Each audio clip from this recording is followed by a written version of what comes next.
नमस्कार। पिछली क्लास में आपने संख्या पद्धति के बारे में सीखा था, जिसमें हमने परिमेय और अपरिमेय संख्याओं के बारे में भी चर्चा की थी। आज हम लोग परिमेय और अपरिमेय संख्याओं को पहचानना सीखेंगे। हम कैसे पहचानेंगे कोई संख्या परिमेय है या अपरिमेय है। तो आइए शुरू करते हैं। सबसे पहले हम परिमेय संख्या की पहचान को समझते हैं। परिमेय संख्या की पहचान को समझने से पहले एक बार थोड़ा सा रिवीजन कर लेते हैं कि परिमेय संख्याएं क्या थी। परिमेय संख्याएं, परिमेय संख्याएं, परिमेय संख्याएं यानी ऐसी संख्याएं जिन्हें आप p/q के रूप में लिख सकते हो। p का मतलब अंश और q का मतलब हर, या कहें p का मतलब भाज्य और q का मतलब भाजक। ठीक है, लेकिन यहाँ एक नियम लागू होता था जहाँ की q = 0, यानी आपका हर जो है वह शून्य नहीं होना चाहिए, या कहें कि भाजक शून्य नहीं होना चाहिए। अब ऐसा क्यों कि शून्य जो है भाजक नहीं होना चाहिए? यह इसलिए है क्योंकि शून्य से भाग परिभाषित नहीं है। शून्य से भाग परिभाषित नहीं है, इसको सीधा हम समझ सकते हैं कि शून्य से भाग नहीं दिया जा सकता। हमें नहीं पता है कि अगर हम किसी संख्या में शून्य से भाग करेंगे तो क्या आएगा, तो हम सीधा लिखते हैं अपरिभाषित। ठीक है, यानी अभी तक ये परिभाषित नहीं है कि क्या इसका आएगा। ऐसा नहीं कि शून्य से भाग देने पर शून्य आएगा। ठीक है, शून्य से भाग दिया ही नहीं जा सकता है, अपरिभाषित। ठीक है, चलिए परिमेय संख्याओं में सबसे पहला नंबर आता है प्राकृतिक संख्याओं का। हम लोगों ने प्राकृतिक संख्याएं समझा था, गणना करने में प्रयोग की जाने वाली संख्याएं प्राकृतिक संख्याएं। तो आपकी सभी प्राकृतिक संख्याएं परिमेय संख्याएं होती हैं। प्राकृतिक संख्याएं जो है क्या है? परिमेय संख्याएं। आपने कहा कैसे? ये तो p/q के रूप में नहीं लिखी है। तो नियम में क्या है कि p/q के रूप में लिखा जा सकता है। जैसे कि आपने इसका एग्जाम्पल मान लीजिए 5 ले लिया। ठीक है, अगर आप 5 में हर एक कर दें, यहाँ 5 क्या है? अंश में आ गया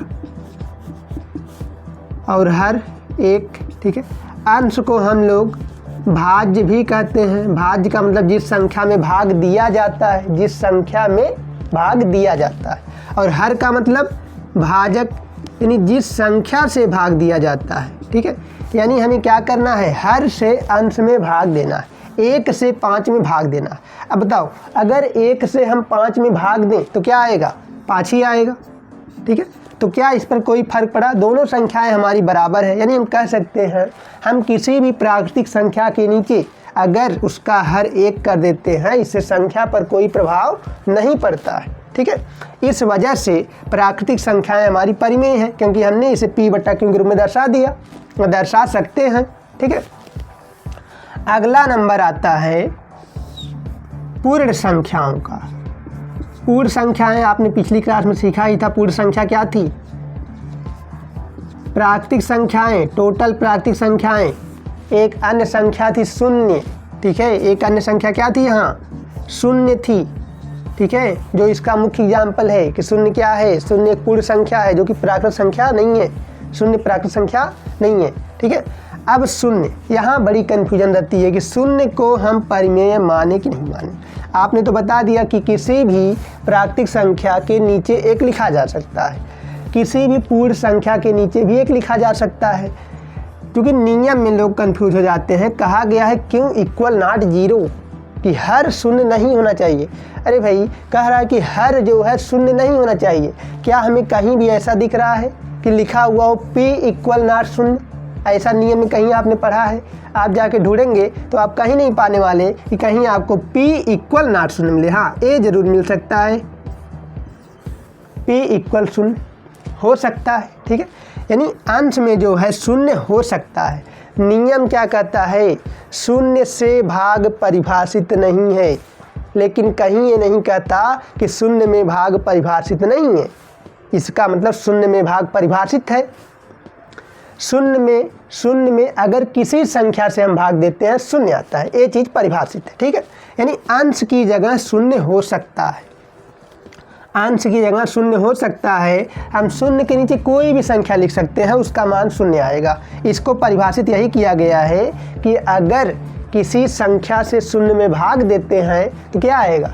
शून्य आएगा। ठीक है, शून्य आएगा। मान लीजिए इसके नीचे हमने 5 लिख दिया, ठीक है, कोई मतलब नहीं है, इसका मतलब शून्य आएगा। लेकिन यहाँ मतलब की बात क्या थी भाई, हम इसको P बट्टा Q के रूप में लिख सके, ये बहुत बड़ी बात है। जब हमने P बट्टा Q के रूप में लिख दिया तो हमने कहा शून्य क्या है, एक परिमेय संख्या, यानी ऑल टोटल पूर्ण संख्याएं कहाँ आ गई, हमारे परिमेय संख्याओं में आ गई। सभी की सभी पूर्ण संख्याएं हमारी क्या होंगी, परिमेय संख्याएं होंगी। ठीक है, चलिए थोड़ा सा इसको क्लियर कर लेते हैं, फिर आगे बढ़ते हैं।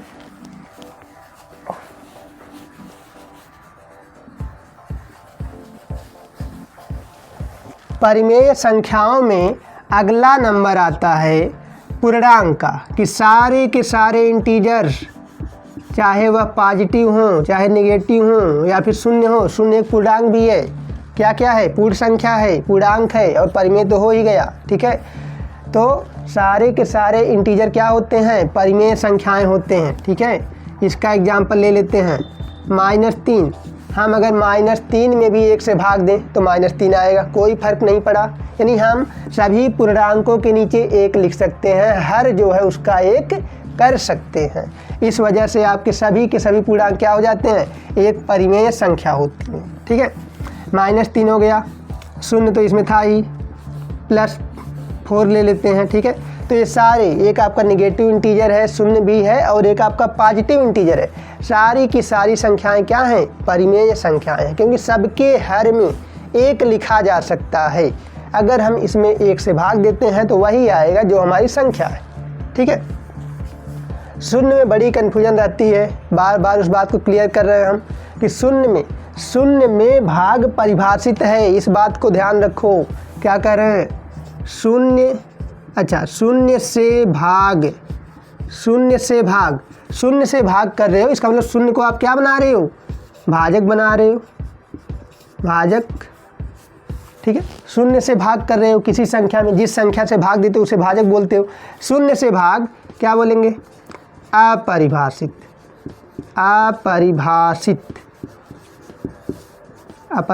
है। इसका क्या मतलब है कि शून्य से भाग नहीं दिया जा सकता, या कहें कि शून्य कभी भी भाजक नहीं हो सकता। अगली बात आती है शून्य में भाग, ये परिभाषित है, ज़्यादा किताबों में स्पष्ट रूप से लिखा नहीं रहता है, लेकिन शून्य में भाग परिभाषित है। इसका मतलब भाज्य शून्य हो सकता है। भाज्य यानी जिस संख्या में भाग देते हैं उसे क्या कहते हैं, भाज्य कहते हैं। शून्य में भाग परिभाषित है, और यह हमारा क्या है, परिभाषित है। क्या परिभाषित है,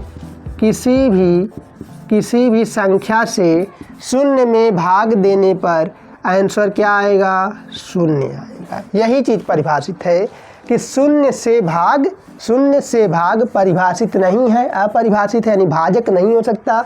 लेकिन शून्य में भाग परिभाषित है, और अगर हम किसी संख्या से शून्य में भाग देंगे तो क्या आएगा, शून्य आएगा।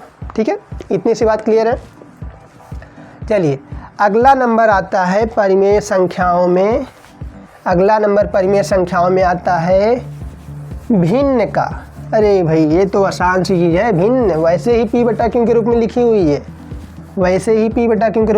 है, भिन्न का क्या मतलब है, भिन्न जैसे जी 2/3 -2/3, तो ये तो आपको वैसे ही दिख रही है, P बटा Q के रूप में लिखी, यानी सारी की सारी भिन्न क्या होती हैं, एक परिमेय संख्या होती हैं।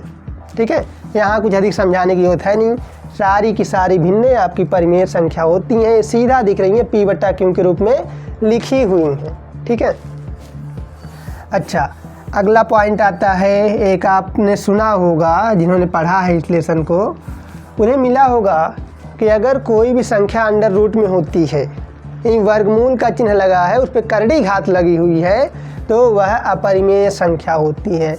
लेकिन यहाँ ध्यान देने वाली बात क्या है कि जिस संख्या पे करड़ी घात लगी है, उस संख्या पे डिपेंड करेगा कि करड़ी घात वाली संख्या आपकी परिमेय होगी क्या परिमेय होगी। अगर यह संख्या एक पूर्ण वर्ग संख्या है, क्या है, अगर यह संख्या एक पूर्ण वर्ग संख्या है, तो वह हमारी परिमेय होगी। भले ही वह अंडर रूट में है, लेकिन अगर वह पूर्ण वर्ग संख्या है तो क्या हो जाएगी, परिमेय हो जाएगी। इसका भी एग्जाम्पल ले लेते हैं, जैसे कि अंडर रूट 4। अंडर रूट 4 का क्या मतलब है, 4 का वर्गमूल निकालना है और 4 का वर्गमूल 2 आएगा। अब बताइए, 2 को तो 2/1 लिखा जा सकता है, ठीक है। इसका मतलब जो पूर्ण वर्ग संख्या होती है, अगर वो अंडर रूट में है फिर भी वह क्या होगी, परिमेय संख्या होगी, ठीक है। क्लियर बात। अच्छा, पूर्ण वर्ग संख्या क्या है, इसको जरा समझते हैं। पूर्ण वर्ग संख्या एक ऐसी संख्या जिसका वर्गमूल एक पूर्णांक होता है। क्या होता है, एक पूर्णांक होता है, या कहें कि पूर्ण संख्या होता है, ठीक है। पूर्ण वर्ग संख्या जिसका वर्गमूल क्या होगा, पूर्णांक होगा, या कहें कि जो संख्या, ऐसी कोई संख्या जो पूर्णांक का वर्ग होती है वह कहलाती है पूर्ण वर्ग संख्या। जैसे कर्डिन 4 का वर्गमूल 2 है, एक पूर्णांक है, एक पूर्ण संख्या भी है, ठीक है। तो कर्डिन 4 इसी वजह से जो है आपका जो 4 है आपका, वो कैसी संख्या है, एक पूर्ण वर्ग संख्या है। वहीं अगर कर्डिन 3 की बात करें, कर्डिन 3 की बात करें तो इसका वर्गमूल जो है, कर्डिन 3 का जो है पूर्ण वर्गमूल नहीं निकलता है, ठीक है। 1.73 इसी के आसपास आता है, और वैसे भी ये अपरिमेय संख्या है तो आगे जाएगा, ठीक है। तो ये जो है आपका एक पूर्णांक के रूप में नहीं आया, एक पूर्णांक के रूप में नहीं आया, या कहें कि एक पूर्ण संख्या के रूप में नहीं आया, ठीक है, नहीं आया।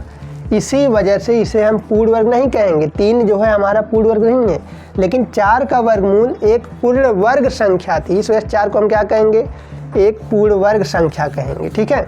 हमारा 4 का वर्गमूल 2 आया था, वह पूर्णांक था, पूर्ण संख्या था, इस वजह से 4 को हमने क्या कहना है, एक पूर्ण वर्ग संख्या कहना है। अच्छा, अब दशमलव प्रसार की बात कर लेते हैं। भाई आपने भिन्न बताया, भिन्न को जब हम हर से अंश में भाग देते हैं तो वह दशमलव में जाती है। तो दशमलव के बारे में क्या कहेंगे कि दशमलव संख्याएं परिमेय होंगी कि अपरिमेय, तो यह इस पर निर्भर करेगा वह दशमलव संख्या किस प्रकार की है, उसका दशमलव प्रसार कैसा है। 2 बातों पे ध्यान दीजिए, उसके बाद हम इसी को समझते हैं क्या होता है दशमलव प्रसार। देखिए, अगर शांत दशमलव प्रसार है, इसका क्या मतलब, शांत दशमलव प्रसार, अगर वह दशमलव संख्या दशमलव के एक स्थान 2 स्थान बाद पूर्णतया समाप्त हो जाती है, ठीक है, तो क्या कहेंगे, शांत दशमलव प्रसार वाली संख्या कहेंगे, यह हमारी परिमेय होती है। जैसे इजी में 1.5, इसका एग्जाम्पल क्या हो गया, 1.5, तो दशमलव के एक स्थान बाद जाके पूर्णतया समाप्त हो गया, ठीक है, पूर्णतया समाप्त हो गया। इसे क्या कहेंगे हम लोग, शांत दशमलव प्रसार वाली संख्या कहेंगे। अशांत दशमलव प्रसार वाली संख्याएं 2 तरीके की होती हैं, जिसमें हमारा एक प्रकार है अशांत आवर्ती। अशांत का मतलब दशमलव के बाद जो है समाप्त होती नहीं है, लेकिन इसमें 2 कैटेगरी होती हैं, एक आवर्ती एक अनावर्ती। आवर्ती का मतलब है दशमलव के कुछ स्थानों बाद पुनः जो है अपने आप को रिपीट करने लगती है, यानी एक ही संख्या बार बार आती है। तो अशांत आवर्ती दशमलव प्रसार वाली संख्याएं आपकी क्या हो जाएंगी, परिमेय हो जाएंगी। शांत दशमलव प्रसार, अशांत दशमलव प्रसार, अशांत आवर्ती दशमलव प्रसार, आप क्या हो जाएगा, परिमेय हो जाएगा। इसका भी एग्जाम्पल ले लेते हैं, जैसे 1.33।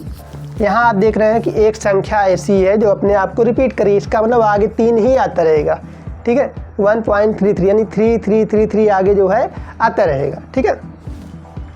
तो ऐसी संख्याओं को हम लोग क्या कहते हैं, अशांत आवर्ती दशमलव प्रसार कहते हैं। तो इतनी संख्याएं टोटल आपकी जो है परिमेय होती हैं, ठीक है। कौन कौन सी, जरा एक बार फिर से देख लेते हैं। सभी प्राकृतिक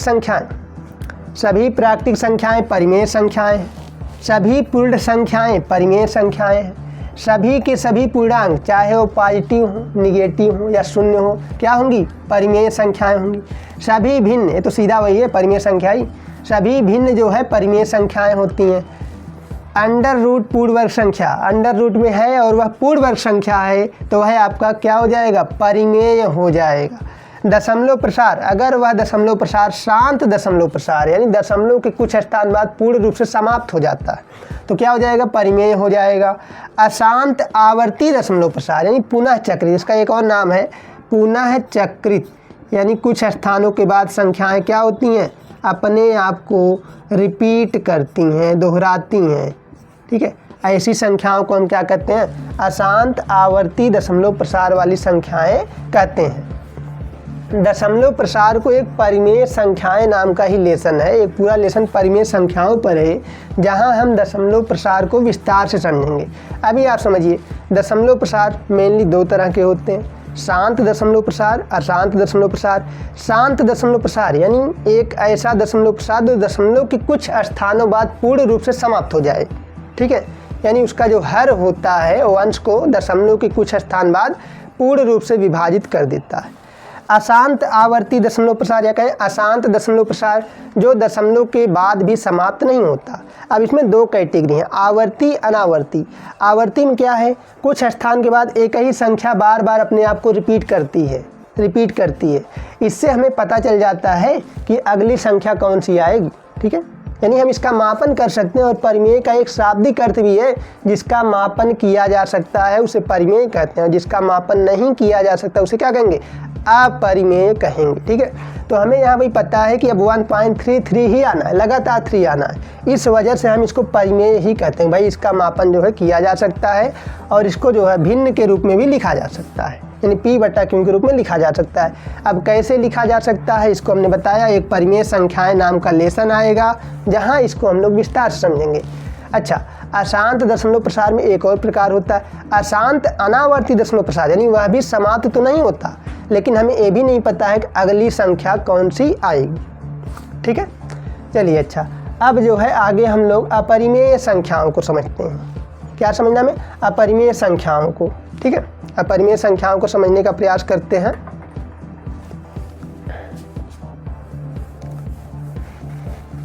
चलिए, तो हम अपरिमेय संख्याओं को समझते हैं कि कैसे हम पहचानेंगे कौन सी संख्या अपरिमेय है। भाई परिमेय के लिए तो बता दिया गया, अब अपरिमेय कैसे पहचाना जाए? तो सबसे पहले अपरिमेय समझते हैं कि ऐसी संख्याएं जिन्हें P बटा Q के रूप में नहीं लिखा जा सकता।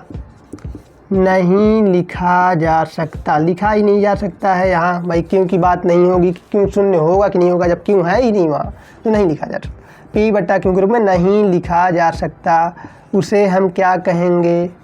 अपरिमेय संख्याएं कहेंगे। ठीक है, चलिए यहाँ अपरिमेय संख्याओं में सबसे पहली बात आती है, अभी दशमलव प्रसार की बात हो रही थी, सबसे पहले वहीं से शुरू करते हैं।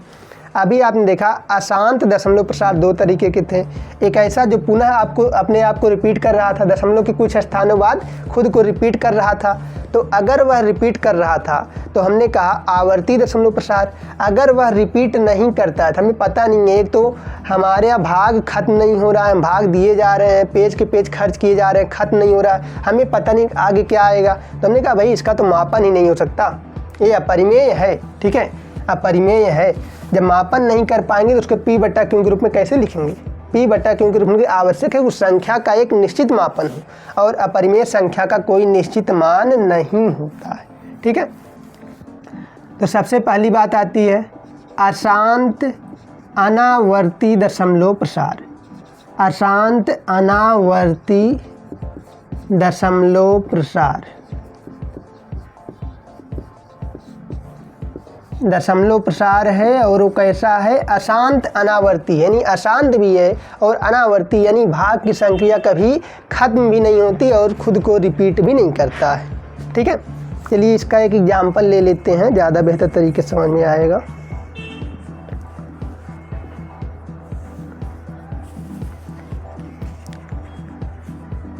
पाई का मान लेते हैं, पाई का मान इसके एग्जाम्पल में 3.1417। आगे क्या आएगा? अच्छा 3.1415 है, वैसे हम लोग को सिर्फ 2 स्थानों तक ही काम रहता है, इतने से सारी गणनाएं हो जाती हैं।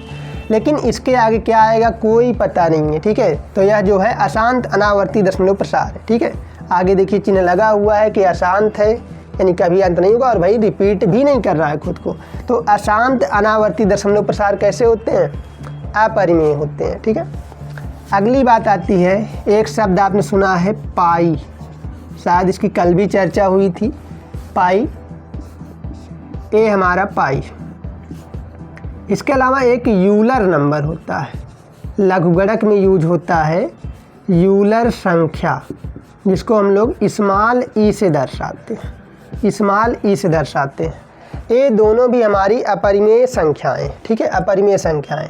अच्छा, सबसे ज़्यादा कन्फ्यूजन लोगों को पाई में होती है कि पाई के उन्हें 2 मान बताए गए होते हैं। इतना तो सबको पता रहता है, सब ने रटा हुआ है कि पाई जो है एक अपरिमेय संख्या है। उन्हें पाई का मान मालूम है, पाई का मान मालूम है 22/7, 22/7।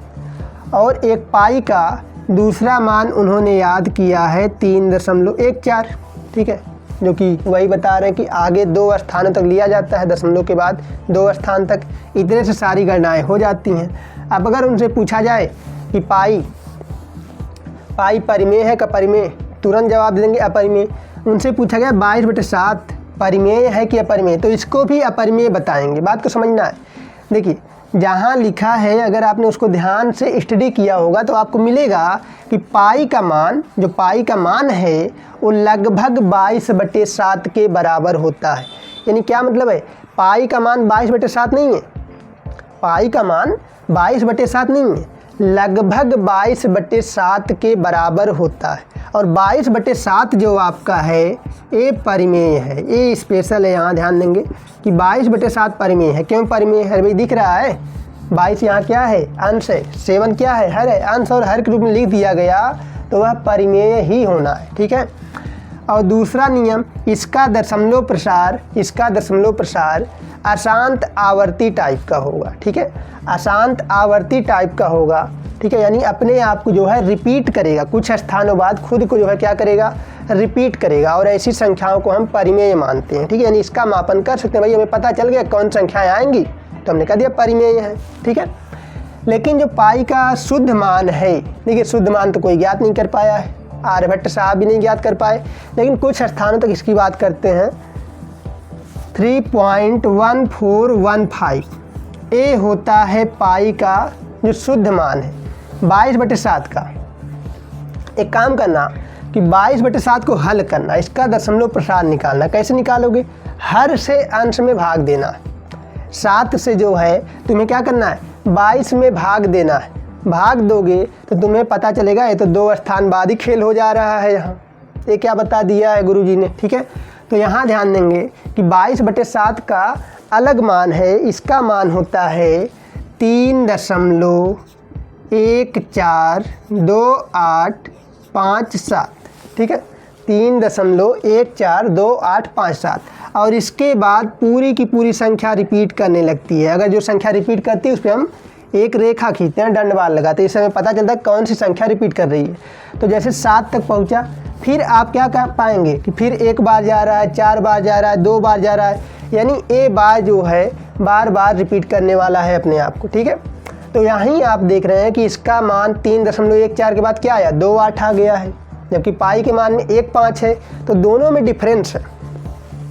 ये जो है पाई का मान है, ये जो है पाई का मान है, और ये जो है पाई का लगभग मान है, लगभग पाई के लगभग बराबर वाला मान है 22/7। चूँकि हमने बताया अभी यहाँ कि सिर्फ दशमलव के 2 स्थान बाद तक ही काम है, यानी कितना मान हमें चाहिए, 3.14। अब पाई का मान आपको जो बताया गया उसमें भी 3.14 शुरुआत में है, और 22/7 का भी शुरुआती मान 3.14 है। इस वजह से 22/7 रख देने पर आपकी गणनाएं हो जाती हैं, लेकिन वह लगभग में आती हैं। जब यह लगभग में, तो आपकी गणना भी लगभग में ही आएगी। तो कॉन्सेप्ट क्लियर है सबको कि भाई पाई का जो शुद्ध मान होता है और 22/7 दोनों बराबर नहीं है, ठीक है। वैसे पाई का शुद्ध मान अभी तक ज्ञात नहीं किया जा सका है, जब अपरिमेय है तो कहाँ से ज्ञात करेंगे, यानी पूरा मान नहीं ज्ञात हुआ है, ठीक है। तो पाई का मान और 22/7 के मान में डिफरेंस है। एक कार्य आपको ज़रूर करना चाहिए ताकि आप ज़्यादा समझ सकें, ठीक है। प्रैक्टिकली समझें। 22/7 को 7 से 22 में भाग करेंगे, आप इतनी संख्या पाएंगे और पाएंगे फिर रिपीट कर रहा है, तब आपको समझेगा हाँ ये तो बात सही है कि ये जो 22/7 है ये पाई के मान के बराबर नहीं है, ठीक है। और पाई का मान आपको चाहिए तो जितना भी 10 स्थान 20 स्थान तक आप गूगल पर सर्च कर सकते हैं, मिल जाएगा। वैसे अंतर समझाने के लिए इतना ही काफ़ी है कि यह जो है आगे अनंतता का चिन्ह हमने लगा दिया है, चलिए ठीक है, कि 3.1415 यही डिफरेंस आ गया, यहाँ 2 8 है, ठीक है। तो 22/7 पाई के मान के लगभग बराबर होता है, न कि वो पाई का मान है, ठीक है। इतनी सी बात आपको समझनी है। तो जब भी आपसे पूछा जाए कि परिमेय और अपरिमेय, तो आप बताएंगे पाई क्या है, अपरिमेय है। ए वाला मान दिया है 3.14, उसके बाद डैश डैश डैश लगा दिया है, तो आप क्या कहेंगे, ए भी अपरिमेय है, ठीक है। इसके अलावा आपको 22/7 मिलता है, तो यहाँ ध्यान देंगे, गलती नहीं करना है। 22/7 जब भी एग्जाम में आए उसे क्या करना है, परिमेय का दर्जा देना है, ठीक है। परिमेय का दर्जा देना है, क्योंकि आप स्पष्ट रूप देख पा रहे हो कि 22/7 P/Q के रूप में लिखा है, अंश और हर के रूप में लिखा है, भाज्य बट्टे भाजक के रूप में लिखा है, और इसका मान भी देख रहे हैं किस टाइप का है, अशांत आवर्ती दशमलव प्रसारण, पुनः चक्र, अपने आप को रिपीट कर रहा है। हम 2 2 4 5 यानी 6 बार लेकर गए, उसके बाद हमारी बार फिर रिपीट कर रही है, 1 4 2 8 5 7, 1 4 2 8 5 7, अपने आप को बार बार रिपीट कर रही है, ठीक है। तो 22/7 अपरिमेय एकदम नहीं है। ये पूरी कैटेगरी जो है परिमेय की कैटेगरी है। किसकी कैटेगरी है, परिमेय की कैटेगरी है। पाई का मान लगभग 22/7 के बराबर है, लेकिन 22/7 नहीं, ठीक है। चलिए अगला पॉइंट समझते हैं इसमें। अच्छा लगता है मिटाना पड़ेगा।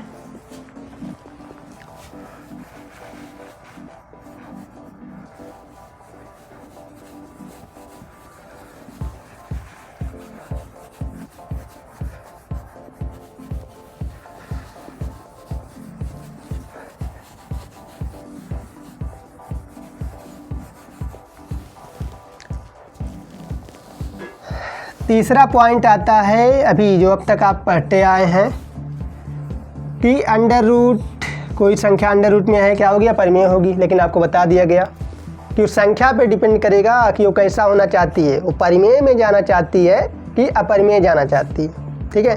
पूरा डिपेंड उस संख्या पे करेगा। आप कभी भी अपने आप पे उसको ना ले जाए कि आपने देखा अंडर रूट में लिखा हुआ है, तुरंत उसको दर्जा दे दिया अपरिमेय। कहीं ऐसा तो नहीं कि उसका वर्गमूल निकल रहा है और पूर्ण संख्या बन जा रही है, प्राकृत संख्या बन जा रही है, पूर्णांक बन जा रही है, तो वह तो भाई अपरिमेय संख्या होगी, परिमेय होगी, ठीक है। लेकिन यहाँ ध्यान देना है, अंडर रूट लगा हुआ है और वह संख्या अपूर्ण वर्ग वाली है, यानी इसका वर्गमूल एक पूर्ण संख्या नहीं होने वाला है, या एक पूर्णांक नहीं होने वाला है। अपूर्ण वर्ग संख्या क्या है, अपूर्ण वर्ग संख्या, ठीक है। तो एक ऐसी संख्या जिसका वर्गमूल अपूर्ण वर्ग या कहें अपूर्ण होगा, ठीक है, वो एक पूर्ण संख्या नहीं होगी, वो क्या होगी, अपूर्ण वर्ग संख्या होगी। और अपूर्ण वर्ग संख्या क्या होती है, अपरिमेय होती है। जैसे मान लीजिए कर्डिम 2 ले लिया,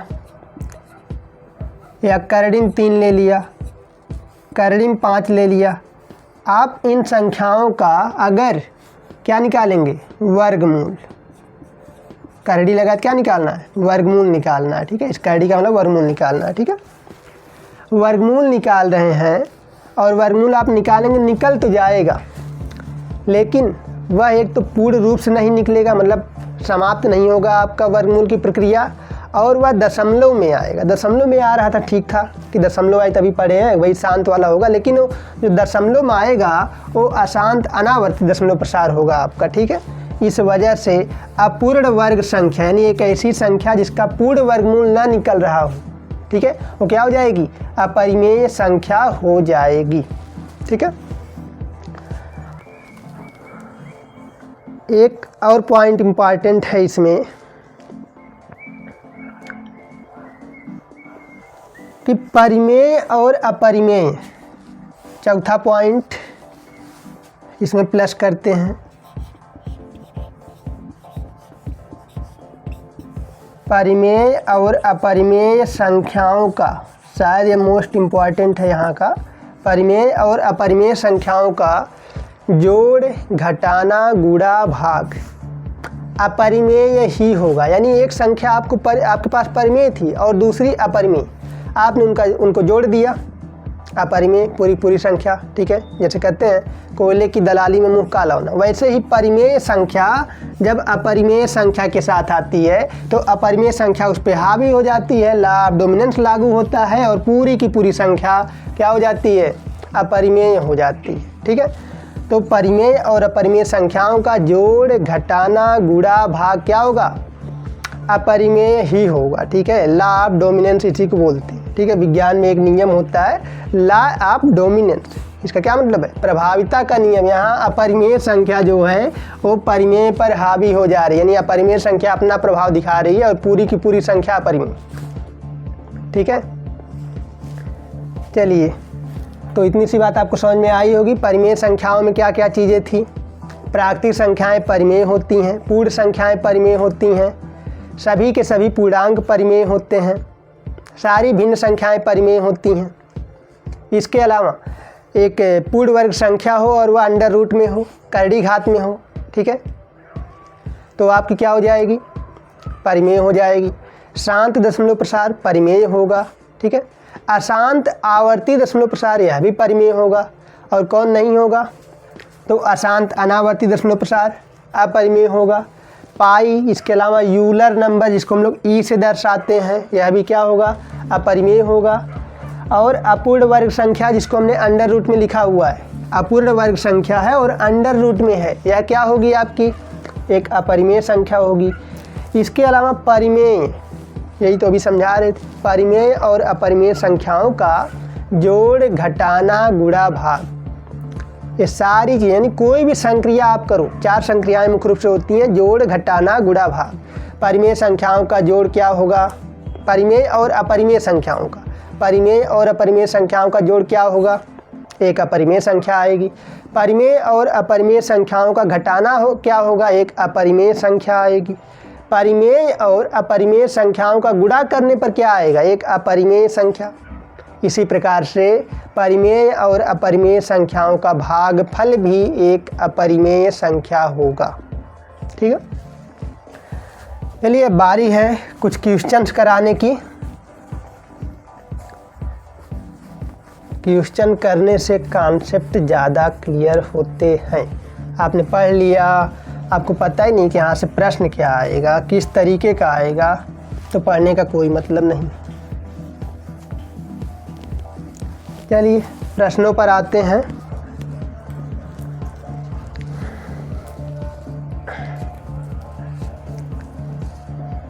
पहला क्वेश्चन है, निम्न में से कौन सी संख्या अपरिमेय है। निम्न में से कौन सी संख्या अपरिमेय है, ऑप्शन में है 22/7, पाई, 1.333 अनंतता का चिन्ह लगा हुआ है, इसके अलावा अंडर रूट 36। बहुत बढ़िया क्वेश्चन है कि निम्न में से कौन सी संख्या अपरिमेय है। ऑप्शन नंबर ए पे है 22/7, ऑप्शन नंबर बी पर है पाई, और ऑप्शन नंबर सी पर है 1.333। इसके अलावा ऑप्शन नंबर डी पर है अंडर रूट 36। बहुत ही बढ़िया क्वेश्चन है। एक ऐसा क्वेश्चन है कि इसको देखते ही स्टूडेंट को लगने लगेगा एग्जाम में कि क्वेश्चन ही गलत आया है। चलिए क्वेश्चन को छोड़ देंगे और जाएंगे बाद में जो है इस पर ऑब्जेक्शन करेंगे। नंबर तो सबको मिलना है, क्योंकि ये तो क्वेश्चन ही गलत है ना। यहाँ तो लगभग सारी संख्याएं अपरिमेय हैं और इसने पूछा है कौन सी संख्या अपरिमेय, मतलब एक ही अपरिमेय होनी चाहिए। असल में गलती पहचानने में हुई है। बहुत लॉजिकल क्वेश्चन। 22/7 अभी बताया गया, आपने याद किया था पाई का मान 22/7 अपरिमेय होता है। उसको समझाने का प्रयास किया गया कि भाई समझ जाओ कि पाई का मान जो 22/7 नहीं है या 22/7 के लगभग बराबर होता है, और 22/7 एक परिमेय संख्या है। अरे भाई P/Q के रूप में लिखी हुई है, क्या है, परिमेय है। क्या है, परिमेय है, ठीक है। अंडर रूट 36 क्या है, अंडर रूट 36 इसका मान निकलेगा, हाँ निकलेगा। 36 का पूर्ण वर्गमूल निकलता है, किसी का वर्ग है 6 का वर्ग है ना, तो इसका वर्गमूल क्या होगा 36 का 6 हो जाएगा। ठीक है, 36 का वर्गमूल 6, और 6 क्या है, एक प्राकृतिक संख्या है, एक पूर्ण संख्या, एक पूर्णांक। ठीक है, और यह एक परिमेय भी है क्योंकि इसके हर में एक लिखा जा सकता है। ये देखिए अनंत वाला दशमलव प्रसार है, अशांत दशमलव प्रसार, और अशांत में किस टाइप का है, दशमलव के बाद एक ही संख्या अपने आप को रिपीट कर रही है। चलिए एक रेखा खींच देते हैं और क्लियर हो गया। 3 जो है अपने आप को रिपीट करेगा। यह अशांत आवर्ती दशमलव प्रसार टाइप का है। कैसा है, अशांत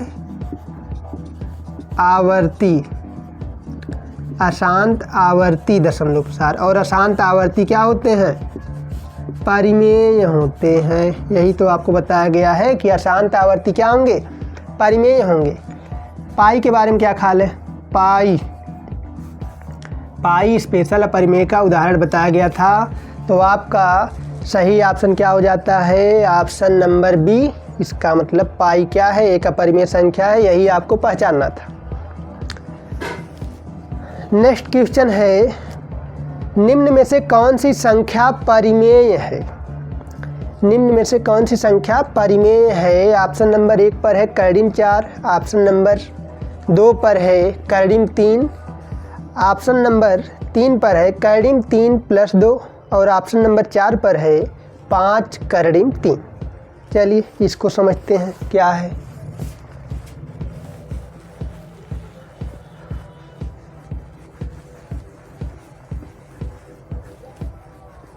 हमारे पास जो संख्याएं हैं, ऑप्शन नंबर 1 पर कर्डिम 4 है, ऑप्शन नंबर बी पर कर्डिम 3 है, इसके अलावा ऑप्शन नंबर सी कर्डिम 3 + 2, और ऑप्शन नंबर डी पर है 5 कर्डिम 3, 5 कर्डिम 3। इसमें पहचानने को कहा गया है निम्न में से कौन सी संख्या परिमेय है। परिमेय संख्या पहचाननी है। यहाँ भी यही लग रहा है कि सभी की सभी संख्याएं तो अपरिमेय हैं, और परिमेय पूछ लिया है, एक संख्या यहाँ परिमेय है, बाकी 3 क्या होंगी, अपरिमेय होंगी। चलिए देखते हैं। 5 कर्डिम 3 का क्या मतलब है, यहाँ क्या हुआ है, 5 गुणे कर्डिम 3 हुआ है। 5 क्या है, एक परिमेय संख्या है। कर्डिम 3 क्या है, एक अपरिमेय संख्या है। परिमेय और अपरिमेय संख्याओं के जोड़, घटाना, गुणा, भाग क्या होते हैं, परिमेय संख्याओं का गुणा क्या होता है, परिमेय और अपरिमेय संख्याओं का गुणा क्या होता है, अपरिमेय होता है। एक परिमेय संख्या और एक अपरिमेय संख्या का गुणा क्या होगा, अपरिमेय संख्या ही होगा। ठीक है, ऑप्शन नंबर सी पर था। देखिए कर्डिम 3 + 2, परिमेय और अपरिमेय संख्याओं का जोड़ भी क्या होता है, अपरिमेय होता है। ये तो अपरिमेय हो गया। यहाँ हम इस मेथड पे काम कर रहे हैं अभी, कौन से हमारे 3 ऑप्शन गलत होने वाले हैं। एग्जाम में एक विधि ये भी होती है, अगर आपको सही जवाब नहीं मिल रहा है तो ये ढूंढो कि कौन से 3 ऑप्शंस वहाँ गलत हो सकते हैं, तो चौथा तो ऑटोमेटिकली सही होगा। और मान लीजिए अगर क्वेश्चन गलत आया तो आपको टेंशन नहीं लेनी, लेकिन आपको वहीं नहीं विचार बना लेना है कि क्वेश्चन ही गलत आया है। आप सही से सही आंसर, यानी अगर गलत भी दिया है उसमें भी आप जो ज़्यादा सही है उस पर टिक करेंगे। ठीक है, ताकि बाद में कोई समस्या ना हो। ये नहीं कि आप एग्ज़ाम दे के बाहर निकले और आपको पता चल रहा है कि क्वेश्चन तो सही आया था, समझ में ही गलत हो गई। ठीक है, इस वजह से अच्छे से समझें उसको। यहाँ कर्डिम 3 है, एक अपूर्ण वर्ग संख्या है और अंडर रूट में लिखी है। ऐसी संख्याओं क्या बोलते हैं, अपरिमेय बोलते हैं। इसका मापन नहीं किया जा सकता, उसे क्या कहेंगे, अपरिमेय कहेंगे। कर्डिम 4 का मान क्या होता है, 2 होता है, और 2 क्या है, परिमेय है।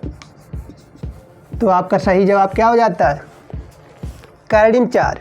कौन सी संख्या परिमेय थी, कर्डिम 4 जो है परिमेय थी। ठीक है,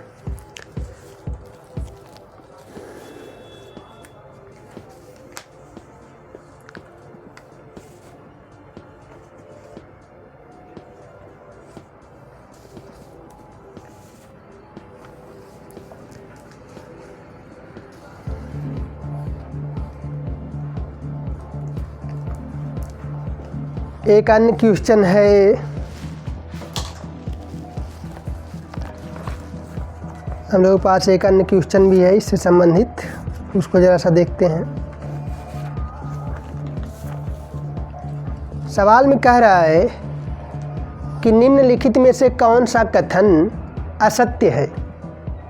असत्य कथन की पहचान करनी है, तो किस मेथड से लगाएंगे। एक तो आपको सीधा सीधा दिख जाए कि कौन सा कथन असत्य है, ना दिखे तो 3 कथन को सत्य ढूंढो, कौन से 3 कथन सत्य लिखे हुए हैं, चौथा वैसे ही असत्य होने वाला है। ठीक है, तो निम्नलिखित में से कौन सा कथन असत्य है। पहला ऑप्शन है पाई एक अपरिमेय संख्या है। अभी पिछले क्वेश्चन में ही सिद्ध हो गया है कि पाई क्या है, एक अपरिमेय संख्या है। तो पहला ऑप्शन तो सही होता है कि पाई एक अपरिमेय संख्या, जो पहला ऑप्शन है हमारा क्या है, सही है, सत्य है। यहाँ पर सही नहीं है, यहाँ असत्य कथन की पहचान के लिए कहा गया है। अभी हम सत्य कथन पहचान रहे हैं, जो असत्य मिलेगा उसे क्या करेंगे, टिक करेंगे। यहाँ पर हमारा सही हो जाएगा जो सवाल आप हल कर रहे हैं। तो पाई एक अपरिमेय संख्या है, सत्य कथन छोड़ दीजिए इसको। 22/7 एक परिमेय संख्या है, ये भी अभी पिछले सवाल में ही समझाया गया कि 22/7 एक परिमेय संख्या है, सत्य कथन है। -1 सबसे बड़ा ऋणात्मक पूर्णांक है, ये तो कल वाले से क्वेश्चन आ गया, रिपीट है। -1 सबसे बड़ा ऋणात्मक पूर्णांक है, -1 सबसे बड़ा ऋणात्मक पूर्णांक था, यानी यह कथन भी आपका सत्य हो गया। ठीक है, सबसे छोटी अभाज्य संख्या 3 है। ठीक है, अभी तो वैसे भाज्य अभाज्य पढ़ाया नहीं गया है, अगले वीडियो में इसी की चर्चा होने वाली है, लेकिन वहाँ से क्वेश्चन था कि सबसे छोटी अभाज्य संख्या 3 है। तो आपको बता दें कि सबसे छोटी अभाज्य संख्या 2 होती है। अभाज्य संख्या, सबसे छोटी अभाज्य संख्या 2 होती है। ठीक है, तो इस वजह से आपका ए ऑप्शन गलत हो जाता है। कौन सा, ऑप्शन नंबर डी, सबसे छोटी अभाज्य संख्या 3 है। तो आज का लेक्चर यहीं समाप्त होता है। कल हम लोग इसके आगे भाज्य अभाज्य इन सब की चर्चा करने वाले हैं संख्या पद्धति में। ठीक है, मिलते हैं नेक्स्ट वीडियो में।